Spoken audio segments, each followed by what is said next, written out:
SIR আবহে ভারতীয় আধার card সহ গ্রেপ্তার 14 জন বাংলাদেশি।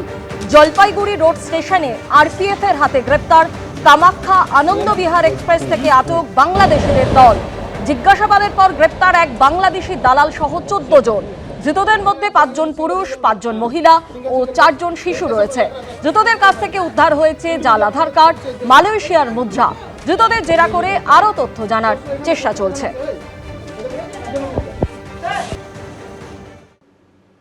দু মিনিটের মধ্যে সরিয়ে দেব। কোথায় পোস্টিং আপনাদের? ঠিক এই ভাষাতেই কেন্দ্রীয় বাহিনীর দিকে বুধবার তেড়ে গেলেন সিউড়ির বিজেপি প্রার্থী জগন্নাথ চট্টোপাধ্যায়। পাল্টা কুণাল ঘোষ এদিন বলেন, নিজেদের বাবা কাকার পৈতৃক সম্পত্তি ভাবছে কেন্দ্রীয় বাহিনীকে, নইলে কোনো বিজেপি প্রার্থী এটা বলতে পারে যে কেন্দ্রীয় বাহিনীর চাকরি খেয়ে নেব?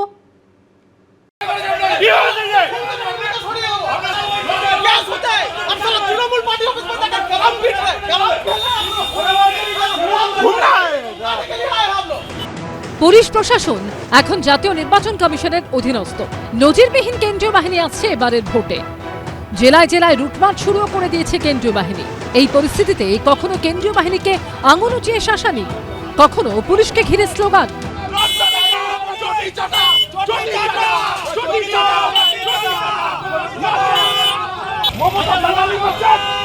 রীতিমতো ধমক।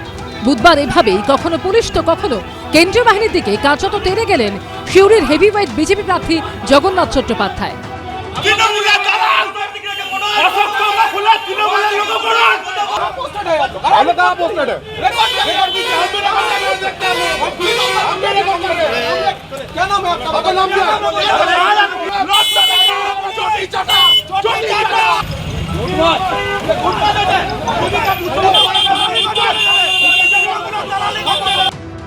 বিজেপির অভিযোগ, সিউড়ি থানার আইসির নির্দেশে 168 নম্বর বুথের বিজেপি সভাপতি উপেন দাস ও 171 নম্বর বুথের সভাপতি গোপাল দাসকে হুমকি দিয়েছেন পুলিশ ও কেন্দ্রীয় বাহিনীর জওয়ানরা। অভিযোগ পেয়ে বুধবার সিউড়ির রবীন্দ্রপল্লীতে রুটমার্চ করার সময় পুলিশ ও কেন্দ্রীয় বাহিনীকে ঘিরে ধরে বিক্ষোভ দেখাতে শুরু করেন বিজেপি প্রার্থী ও কর্মীরা। আমি এটা নিয়ে অবজারভারদের কাছে কমপ্লেন করেছি, পুলিশ অবজারভারকে কমপ্লেন করেছি, জেনারেল অবজারভারকে কমপ্লেন করেছি, থানায় কমপ্লেন করেছি। তৃণমূল যেটা পারছে না সেটা কি পুলিশ করছে? আমার বুথ সভাপতি ভোট করবে না?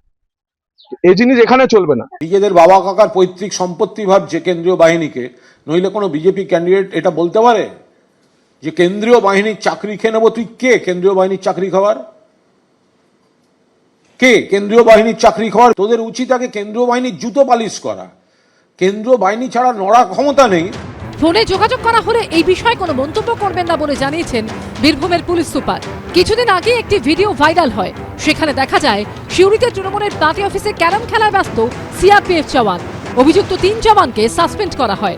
এর আগে মুর্শিদাবাদের শামশেরগঞ্জে ইফতারে অংশ নেওয়ার অভিযোগ উঠেছিল 7 জন কেন্দ্রীয় বাহিনীর জওয়ানের বিরুদ্ধে। সেই 7 জওয়ানকে ইতিমধ্যেই অন্য রাজ্যে পাঠিয়ে দিয়েছে নির্বাচন কমিশন। ভাস্কর মুখোপাধ্যায় ও অনির্বাণ বিশ্বাসের রিপোর্ট, এবিপি আনন্দ। নিষ্পত্তি হয়ে যাবে বলে সুপ্রিম কোর্টে জানিয়েছেন কলকাতা হাইকোর্টের প্রধান বিচারপতি। তবে আজ থেকে জোকায় শুরু হচ্ছে না ট্রাইব্যুনালের কাজ।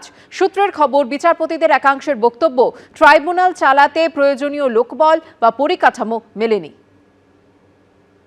আর 3 সপ্তাহ পরেই বিধানসভা ভোট, কিন্তু এখনো শেষ হয়নি এসআইআর প্রক্রিয়া।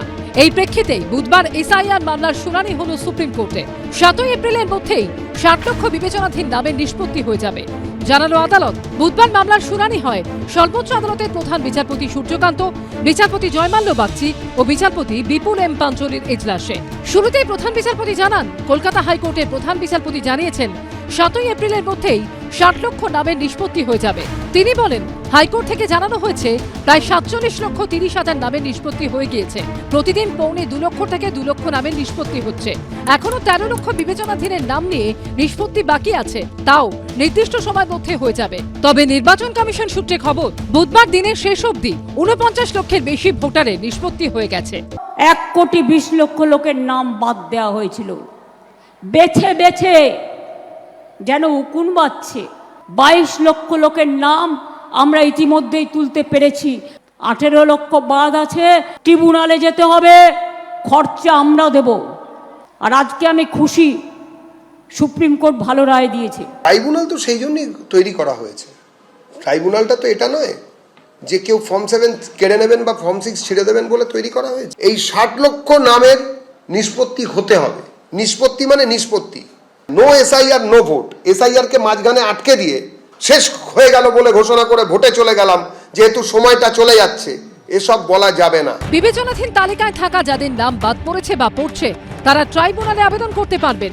ট্রাইব্যুনালে থাকা প্রাক্তন বিচারপতিদের প্রশিক্ষণ দেওয়ার কাজ বুধবারই করার নির্দেশ দিয়েছে সুপ্রিম কোর্ট। কমিশনের আইনজীবী বুধবার সুপ্রিম কোর্টে বলেছিলেন, বুধবার প্রশিক্ষণ দেওয়া হচ্ছে, বৃহস্পতিবার থেকে কাজ শুরু হয়ে যাবে। নির্বাচন কমিশনের এই প্রশিক্ষণ দেওয়া নিয়ে প্রশ্ন তোলেন আইনজীবী কল্যাণ বন্দ্যোপাধ্যায়। সেই আপত্তি খারিজ করে দিয়ে প্রধান বিচারপতি বলেন, কিভাবে সিস্টেম হ্যান্ডেল করতে হবে তার জন্য ট্রেনিং। এতে কি অসুবিধে আছে? ইচ্ছে হলে আপনিও যান। বিচারপতি বাগচি কমিশনকে বলেন, কার নাম কেন বাদ যাচ্ছে সেটা যেন তিনি জানতে পারেন। যখন ট্রাইব্যুনালের কাছে আবেদন করবেন তখন তিনি যেন প্রয়োজনীয় নথি পান।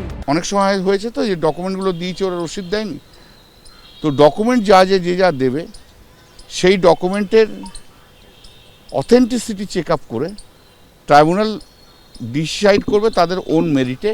এটা ট্রাইব্যুনাল ডিসাইড করবে এবং ট্রাইব্যুনাল যেটা ডিসাইড করবে সেটা ফাইনাল। যদিও নির্বাচন কমিশন সূত্রে খবর, বৃহস্পতিবার থেকে শুরু হচ্ছে না ট্রাইব্যুনাল। এই দিন এই নিয়ে কমিশনের সঙ্গে বৈঠকে বসেন অবসরপ্রাপ্ত বিচারপতিরা। এসওপি এবং পরিকাঠামো নিয়ে একাধিক প্রশ্নের উত্তর না মেলায় এই দিনের বৈঠক মুলতবি হয়ে যায়। ফের কবে বৈঠক হবে তা স্পষ্ট করেনি কমিশন। সূত্রের খবর, কয়েকজন অবসরপ্রাপ্ত বিচারপতি ট্রাইব্যুনাল থেকে সরে আসতে চেয়েছেন। বিচারপতিদের একাংশের বক্তব্য, এত বড় ট্রাইব্যুনাল চালাতে যত লোকবল বা পরিকাঠামো দরকার তার প্রায় কিছুই তৈরি হয়নি। কমিশনের তরফে এখনো গোটা বিষয় সম্পর্কে স্পষ্ট ব্রিফ করা হয়নি। সূত্রের খবর, বুধবারের বৈঠকে অবসরপ্রাপ্ত বিচারপতিদের একাংশ প্রশ্ন তোলেন, শুধুমাত্র একটা পোর্টাল দিয়ে কি গোটা প্রক্রিয়া সম্পূর্ণ করা সম্ভব? বিএলও নথি নেয়নি এমন অভিযোগ পেলে কি করতে হবে? কমিশন প্রশ্নের উত্তর না দিতে পারলে ট্রাইব্যুনালে কাজ করব না, সাফ জানান এক অবসরপ্রাপ্ত মহিলা বিচারপতি। জোকার যেখানে ট্রাইব্যুনাল বসবে সেই জায়গায় এদিন ঘুরে দেখেন এবিপি আনন্দর প্রতিনিধি। জোকা থেকে সরাসরি এখানে আসতে চান তাহলে জোকা থেকে এসে প্রথমে তিনি বাঁদিকে ইন্ডিয়ান ইনস্টিটিউট অফ ম্যানেজমেন্টের যে শিক্ষা প্রতিষ্ঠান রয়েছে সেই শিক্ষা প্রতিষ্ঠান তিনি পাবেন এবং সেখান থেকে প্রায় 1 কিলোমিটারের কিছুটা বেশি দূরত্ব অতিক্রম করলে তারপরেই কিন্তু এই যে অফিস রয়েছে বা দপ্তর রয়েছে বা যেখানে এই ট্রাইব্যুনাল প্রতিষ্ঠিত হবে সেটা কিন্তু এখানে অবস্থিত। এক জুডিশিয়াল অফিসারকে হুমকি চিঠি দেওয়ার অভিযোগ উঠেছে কোচবিহারের তৃণমূলের জেলা সভাপতি এবং কোচবিহার দক্ষিণের তৃণমূল প্রার্থী অভিজিৎ দেব ভৌমিকের বিরুদ্ধে। এই নিয়ে ডিজিপিকে ব্যবস্থা নেওয়ার নির্দেশ দিয়েছেন কলকাতা হাইকোর্টের প্রধান বিচারপতি, যদিও অভিযোগ অস্বীকার করেছেন অভিযুক্ত। এই প্রেক্ষাপটে বুধবার সুপ্রিম কোর্টের বিচারপতি জয়মাল্য বাগচি কল্যাণ বন্দ্যোপাধ্যায়কে বলেন, আপনি আছেন, অ্যাডভোকেট জেনারেল আছেন, কিছু বলার থাকলে আপনারা প্রধান বিচারপতিকে জানান। এদিনের শুনানিতে বিপুল পরিমাণ ফর্ম 6 জমা পড়া নিয়েও প্রশ্ন তোলেন কল্যাণ বন্দ্যোপাধ্যায়। তিনি বলেন, কমিশনের অফিসে বান্ডিল বান্ডিল ফর্ম 6 জমা পড়ছে, ফুটেজ দেখাতে পারি। একজন ব্যক্তি 30,000 ফর্ম 6 জমা করে চলে যাচ্ছেন। প্রধান বিচারপতি বলেন, ফর্ম 6 নিয়ে আপত্তি থাকলে উপযুক্ত কর্তৃপক্ষের কাছে আবেদন করুন। মামলার পরবর্তী শুনানি হবে 6 এপ্রিল। বিজেন্দ্র সিংহ, সৌভিক মজুমদার ও শিবাশিস মৌরিকের রিপোর্ট, এবিপি আনন্দ। এবিপি আনন্দ, এগিয়ে থাকে, এগিয়ে রাখে।